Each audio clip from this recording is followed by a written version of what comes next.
Ang paglalagay ng mga ilaw. Ikawalong kabanata.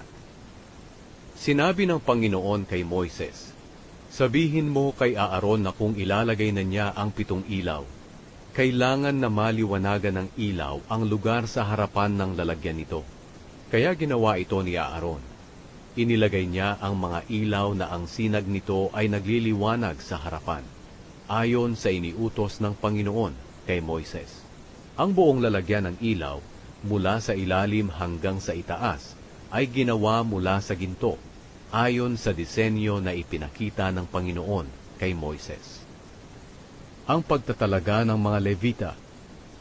Sinabi ng Panginoon kay Moises, ibukod ang mga Levita sa ibang mga Israelita, at linisin sila.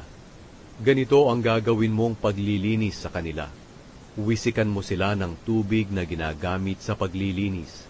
Ahitan ang buo nilang katawan, at palabhan ang kanilang mga damit. Pagkatapos nito, ay ituturing na silang malinis. Pagkatapos, pagdalhin mo sila ng batang toro at ng magandang klaseng harina na hinaluan ng langis, bilang handog na pagpaparangal sa Panginoon.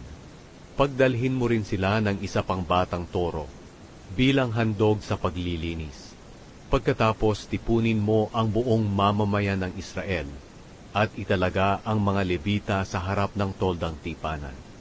Dalhin mo ang mga Levita sa aking presensya, at ipapatong ng mga Israelita ang kanilang mga kamay sa mga ulo nito.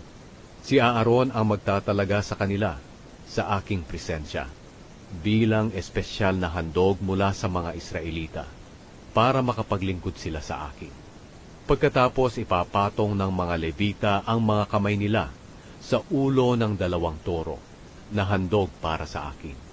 Ang isa ay bilang handog sa paglilinis, at ang isa naman ay bilang handog na sinusunog, para mapatawad sila sa kanilang mga kasalanan.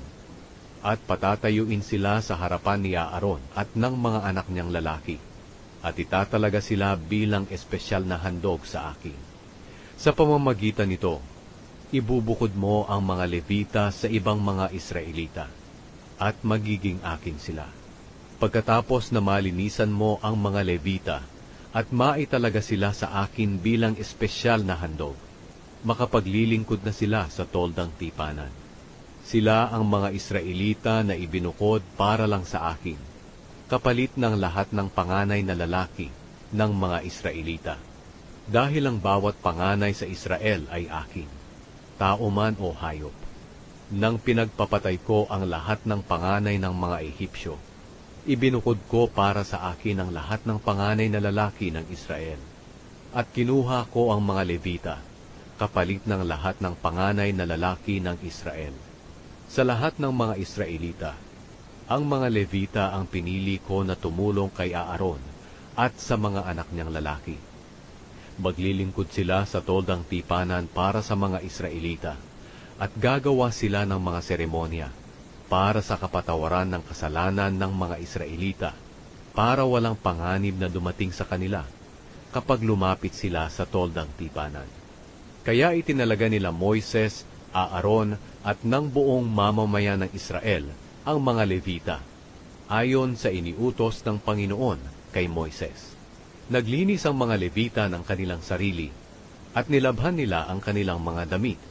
Pagkatapos, itinalaga sila ni Aaron sa presensya ng Panginoon bilang espesyal na handog, at gumawa si Aaron ng seremonya para sa kapatawaran ng mga kasalanan nila, at para maituring silang malinis.